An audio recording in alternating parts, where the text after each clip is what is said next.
How to change your birthday on Snapchat. That's what I will show you in this video.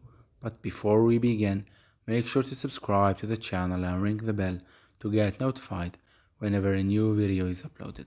With that said, let's get started. So go ahead and open up Snapchat, and once you do that, click on the Bitmoji or avatar at the top left. Then click on the settings gear icon at the top right.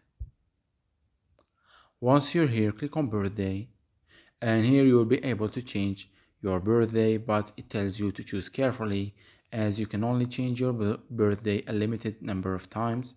So click on the field and you will be able to change the month of your birth, the day, as well as the year. And once you are okay with the changes, click on continue to save. It's that easy and simple.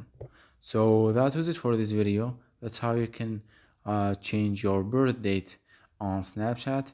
If you have any questions, please leave them in the comment section down below. With that said, see you in the next video.